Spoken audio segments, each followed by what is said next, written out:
Shall we look to the Lord in prayer? Loving, gracious Heavenly Father, you alone have gathered us in your presence, in your loving presence, Lord, where there is fullness of joy, where there is abundance of love, where there is depths of peace. Thank you, Lord, for your loving presence. In the world we have tribulation, but in you we have peace that surpasses all understanding.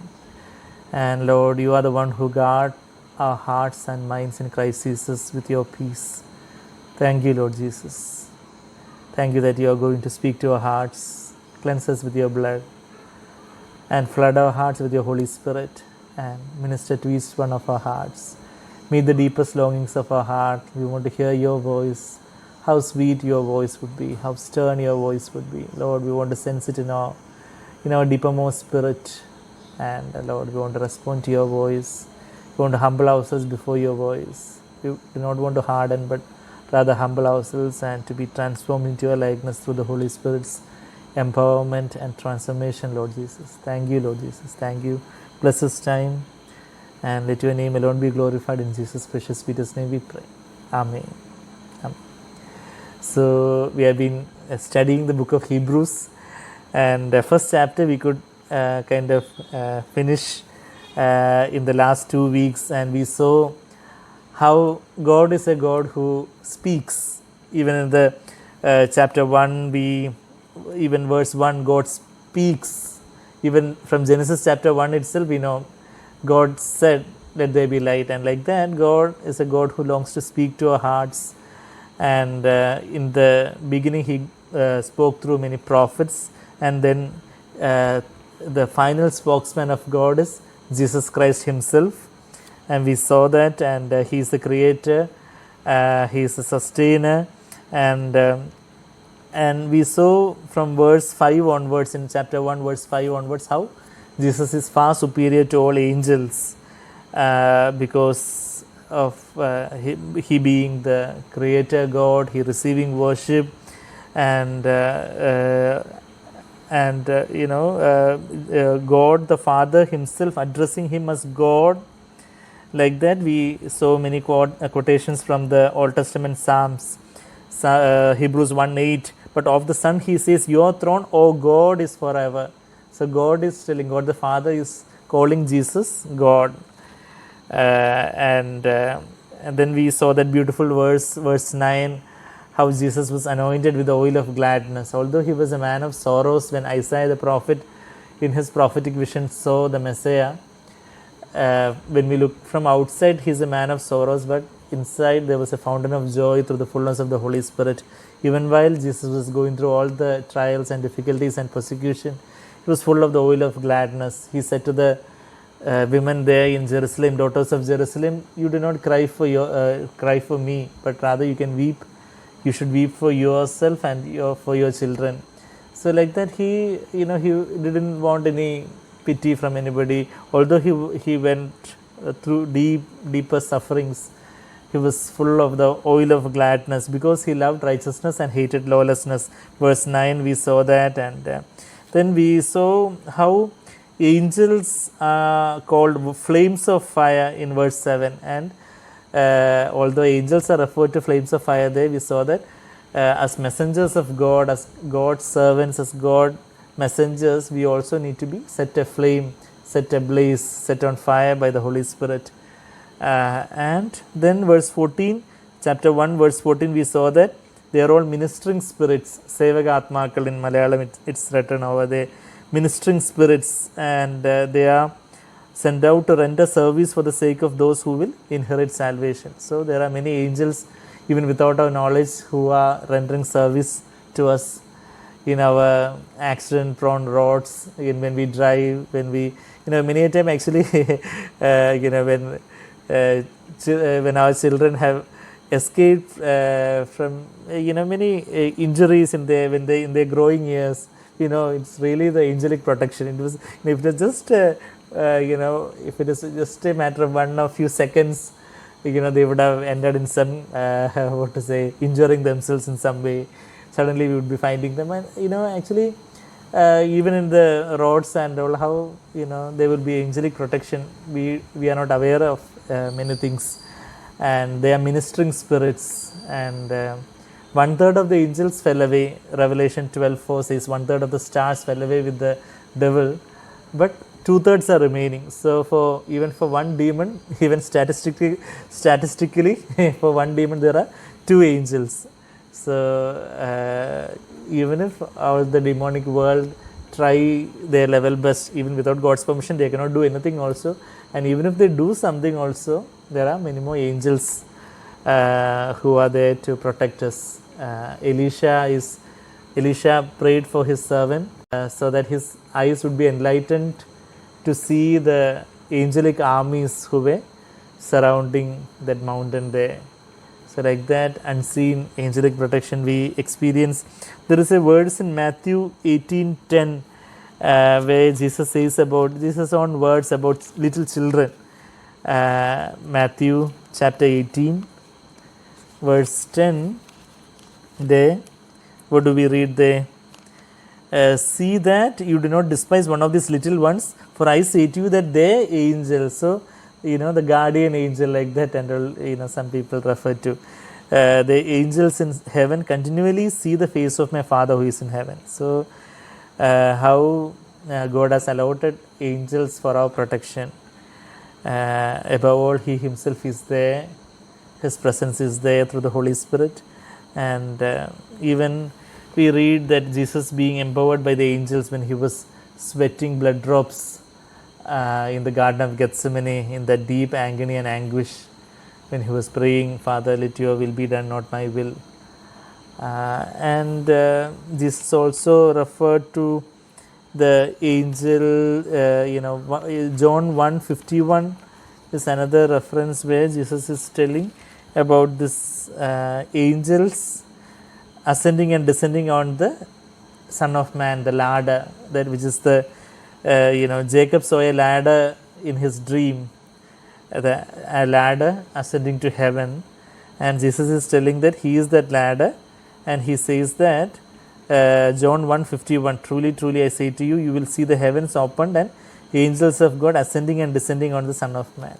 So how Jesus is the ladder through which the heavenly provisions we can receive through Christ. So Hebrews chapter 2, first 4 verses, being that we all would have noted that verse, no? In Malayalam it says ഒഴുകി പോകാതിരിക്കേണ്ടതിന്, drift away, that so that we do not drift away. It's a language from the Navy, you can suppose, the ship and boat and all, if it is not anchored to the shore, what would happen? Tonight if the ship would be there, but next day morning you will be seeing the ship far away in the sea. The drifting won't be that evident. So that's very applicable in our spiritual life. Do we have the real anchor in Christ, and have we strayed away from that simple and pure devotion to Christ? 2 verses come to my mind when I think drift away or stray away. One is this, we all are familiar with that verse in 2 Corinthians chapter 11 verse 2 and 3. For I am jealous for you. 2 Corinthians 11, 2 and 3. Paul is saying the famous verses, we refer to that many a time. I hope it's, you all would have learned by heart by now, where Paul is saying that, for I am jealous with a godly jealousy, that I have betrothed you to one husband, that to Christ, but I am afraid, like the serpent deceived Eve by his craftiness, your mind also would be led astray from the simplicity and purity of devotion to Christ. So that's a great danger that we have in our Christian life, where the Lord wants us to be focused on Christ.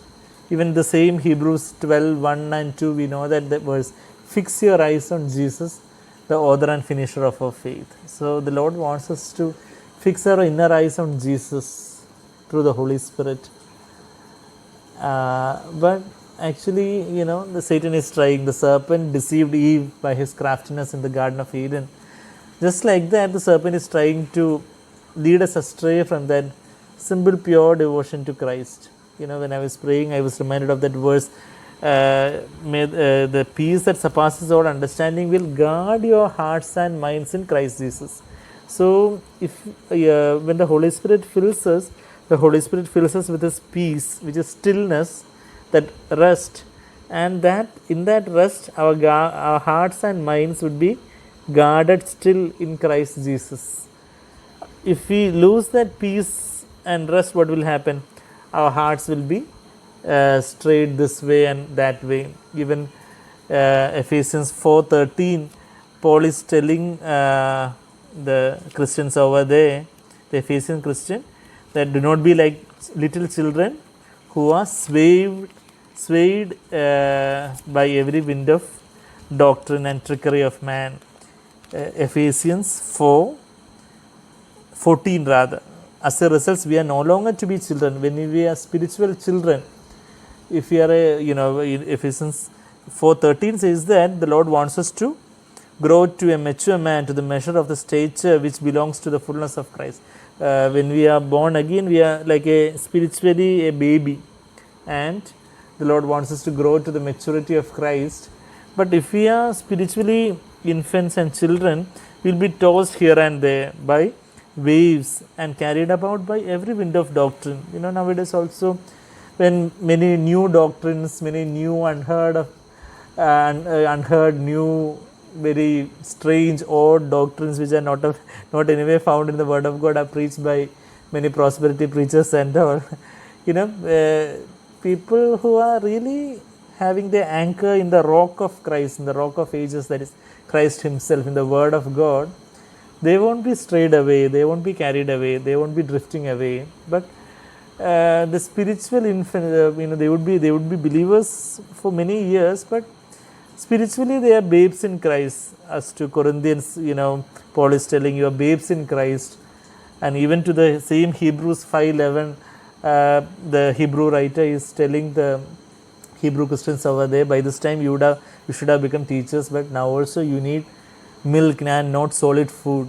So when we are spiritually immature, we will be tossed here and there by waves. Here also that waves, that ship language is there, tossed by the waves and carried about by every wind of doctrine. So if a doctrine we are hearing and we are not checking it with the scriptures, whether that is so in the Word of God, just like the Christians in Berea did. The Christians in Berea were more noble-minded than those who were in Thessalonica, because they were checking the scriptures, examining the scriptures daily, and they heard Paul, whether it was so. We read that in Acts chapter 17, verse 10 and 11. Acts 17, 10 and 11, we read there. So here, carried about by every wind of doctrine, by the trickery of men. There are many schemes of men. Even today in one WhatsApp group, in the one Christian doctors WhatsApp group, somebody was forwarding about some so-called bishop from some African country who sent some money request saying that you can donate to this organization and all. And when the recipient of that post googled about this so-called bishop's name and all, he is a kind of billionaire or something who is this Word of Faith movement and such a prosperity preacher, and but he is still begging for money in the name of Christ. Such deceivers are there. So there is trickery of men, every wind of doctrine. So, but many gullible believers, the spiritual language in which they are begging money is very awesome. Like I saw in a vision that God has so much blessings for you, but somebody is blocking the blessing, spiritual realm. I saw a woman blocking the demonic forces blocking the blessings God has for you. So we want to pray, but you can just sow to this ministry. You can, and then you can reap much more. Just like the business investment, so much more profit will give, like that. That kind of very these are the money changers who should be cleansed out from the temple of God. Yesterday we saw in John 2 how Jesus cleansed the temple from the money changers. So this trickery of men, every wind of doctrine. But the spiritually immature people are the one who gave their mouths and opened their mouths and swallow fully what these people are telling, and by craftiness and deceitful scheming, so they are strayed away. We people may not be that immature to be strayed away from that like that, but we also can be strayed away from that simple pure devotion to Christ, as we read in that 2 Corinthians 11:3, whether our heart is having that first love for the Lord, that devotion, that simple pure devotion to the Lord, that Jesus is everything for us, or have we strayed away to many theological arguments and confusion, controversies, that we lost that simple pure devotion to Christ. The problem with many speculations and controversies about doctrines and all, we can be so drained out, and you finally understand that you have drifted away. So that is what the Hebrew writer says: pay close attention and do not drift away. So I was telling about one verse, 2 Corinthians 11:3. The second verse I was reminded initially was this Luke 10. Jesus is telling Martha, you are distracted, is what Jesus is telling Martha. That's a word for us also many a time. Jesus wants to rebuke us, gently warn us, gently correct us. And he says that, my son, my daughter, are you distracted? Are you worried about so many things? Have you not chosen the good part which Mary has chosen, to sit at my feet and to listen to my voice? Luke 10:40. But Martha was distracted. Perispavo, that is a Greek word. Recently also I was sharing in some meeting. Perispavo means, spavo means draw, peri means around. So to draw around from the center of attention to some other peripheral things, majoring on the minors. So Martha was distracted with all her preparations, and she came up to Jesus and said, Lord, do you not care that my sister has left me? And then what does Jesus say? Verse 41, Lord answered and said to her, Martha, Martha, you are worried and bothered about many things. Worried, anxious, merimnavo, anxious, that is the word. Do not be anxious, Jesus says. But you are worried, you are anxious, you are bothered, you are troubled, and you are disturbed and disquieted. That agitation is there, irritation is there, that is drifting away. Martha had drifted away, but Mary chose the good part, and her focus was on the Lord and His Word. And even James 1 is another portion where we read about this looking intently at the law of liberty. James chapter 1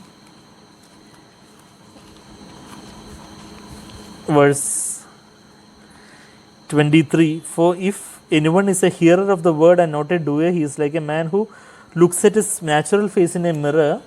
For once he has looked at himself and gone away, he has immediately forgotten what kind of a person he was. But then verse 25, James 1:25, how we should not drift away, but rather pay close attention to. That is what James 1:23 says. But the one who looks intently at the perfect law, who is actually the perfect law?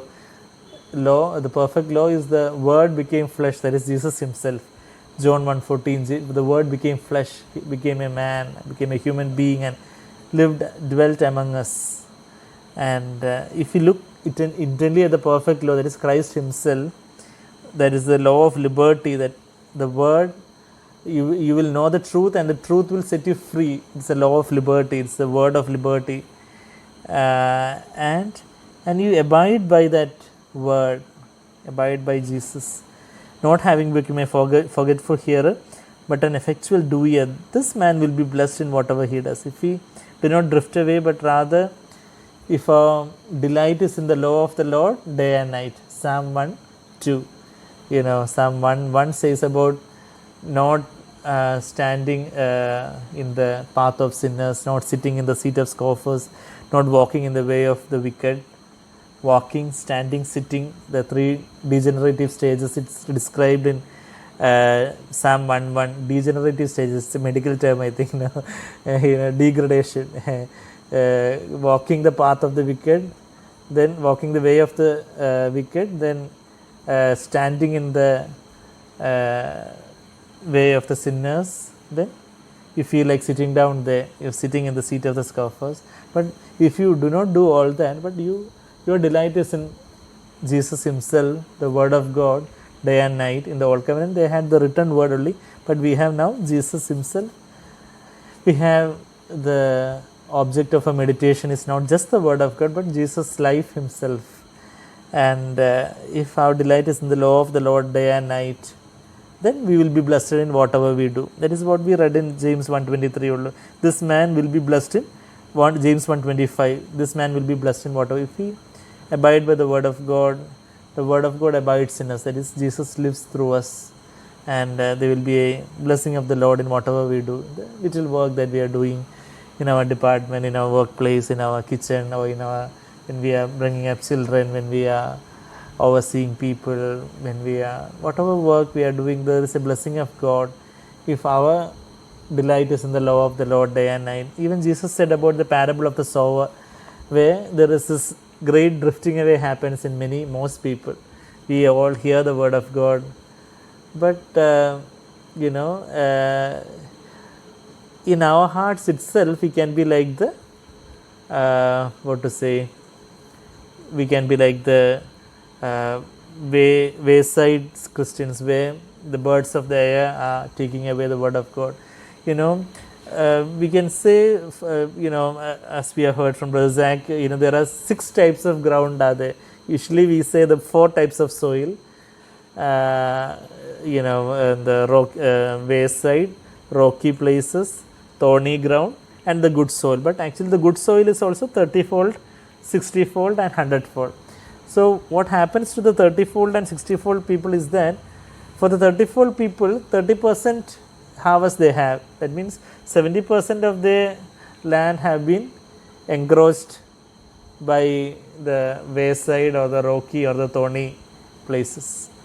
For the 60-fold people, 40% of their life was engrossed by the wayside or the thorny places or the rocky ground.